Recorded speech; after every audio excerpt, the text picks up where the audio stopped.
Hello and welcome to the look ahead for Friday, the 23rd of February, with me, Fiona Cincotta, Senior Market Analyst at City Index. So the earnings calendar, both in Europe and in the US, is relatively quiet. No major figures to be watching out for.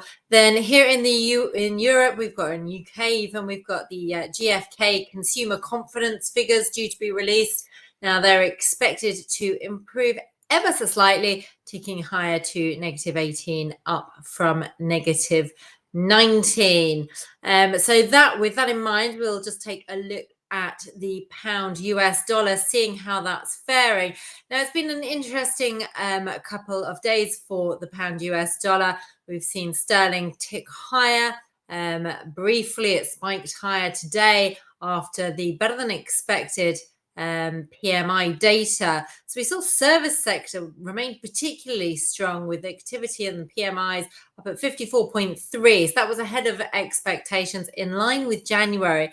And also we saw a slight improvement in the manufacturing sector as well. What this is telling us is that the UK, we know, entered into a recession at the end of last year. But with this strong PMI data, is looking at GDP growth around 0.2 to 0.3% in this quarter. So we are looking at slightly stronger growth, and potentially that the recession that the UK was in will be very short-lived.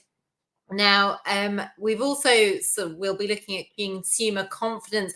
Although consumer confidence doesn't directly impact the Bank of England's interest rate decision, often when you have a more content consumer and when morale is improving, then that does often relate to increased spending, which is good for the economy and obviously creates inflationary pressures. So that's where we'll be expecting to see any movement in the pound. Stronger than expected confidence could see the pound push higher. Now, if we just have a look at this chart here, we can see it's trading within a symmetrical triangle.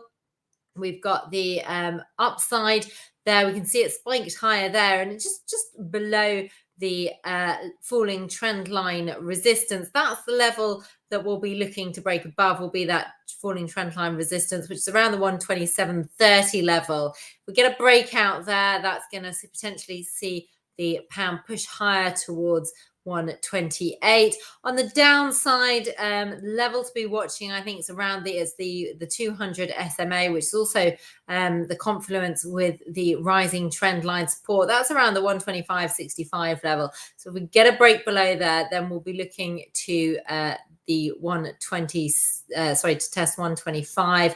That'll be that January low that we've seen. So just watching it, what else we've got going on tomorrow. Germany Q4 GDP data, that's quarter on quarter. This is the final reading. So we're not really expecting this. Doesn't tend to be as market moving as the preliminary reading, because it's just the final time that's coming round. And that is the final revision. We're not really expecting a revision, expecting it to come in at 0.3%.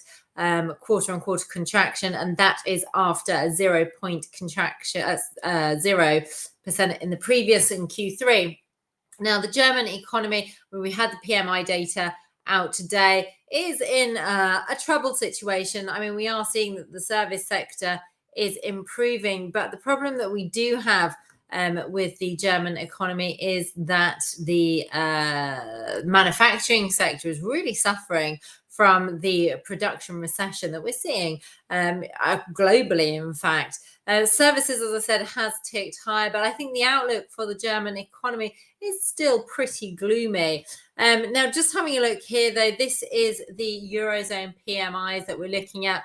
Now, we did see that the manufacturing sector, again, in the Eurozone as a whole, was a little bit of an improvement. Services sectors improved quite considerably. They've actually moved back up to 50, which is the level which separates expansion from contraction. And this is to do with, I'm talking about this because of that spike that we're seeing on the euro US dollar. Obviously, that also takes into account the stronger than expected jobless claims, which meant that we saw the euro US dollar rise and then pare back those gains really quite quickly following that US data. Now, as we speak, the euro US dollar, it's still trying to break out of that falling channel that it's been trading in really since the start of the year. It's having a bit of a tough time getting a close above the 200 SMA, which is also pretty much with the confluence with that falling trend line resistance. So that's going to be the key levels to be watching. That's around 108.20. If we can get a close above that, then we might be looking to build on those gains towards the 109 level, which is pretty much where we got up to today.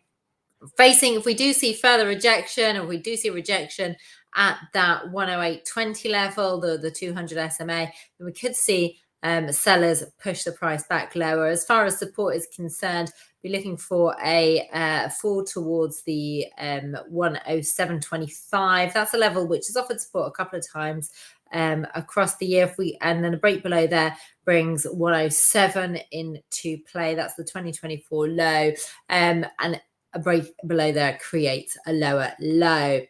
And then just finally, the other piece of data that we'll be watching for tomorrow is the German IFO business climate.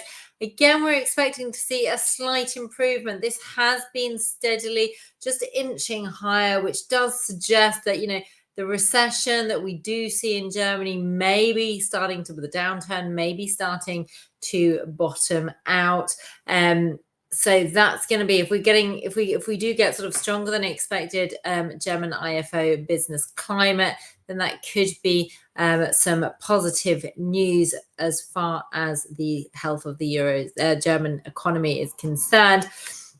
Now, whilst we're talking about Germany, we can't not talk about the DAX. Here we go, DAX fresh all-time high today. Now, it's really interesting. So we've talked about Germany. We've talked about how it's potentially going to be in a recession, how it's had a pretty tough couple of months, and a slight improvement perhaps coming in the IFO business climate, and yet it's trading at an all-time high. A couple of things at play here. Obviously today we've got several all-time highs across the globe on the back of the Nvidia earnings, really playing into that AI hype that we've seen at the end of last year and the beginning of this year, although not so much hype. The numbers are there. The numbers are backing it up. We've had Nvidia net earnings improved by 769%, and the stock went up 15%. So, the net earnings grew more than what the stock rose. But, that upbeat mood has really kicked stocks across the globe higher. Also, we've got this idea that the next move by the ECB, the next move by the Federal Reserve is going to be a rate cut, although the timing surrounding those moves is still a little bit uncertain. And so that's also helping drive this demand for equities. As far as the DAX is concerned, just having a look at that chart there, buyers are going to be now looking towards that 17,500 level. But the RSI, it's not quite in overbought territory. So while the RSI is below overbought territory, I think it's supportive of further upside. We've got the 100 SMA crossing over the 200 SMA in a bullish signal. We've got it trading above the rising trend line. So I think as far as support is concerned, around that 17,000 level, if we see a move below the 17,000 level, that could just negate the near-term uptrend. And a break below 16,800 could see a lower low for the DAX. So thank you very much for watching. If you like what you've seen, then please do give this video a like. And if you would like to receive more content like this, then please do subscribe. And thank you very much. I'll see you tomorrow.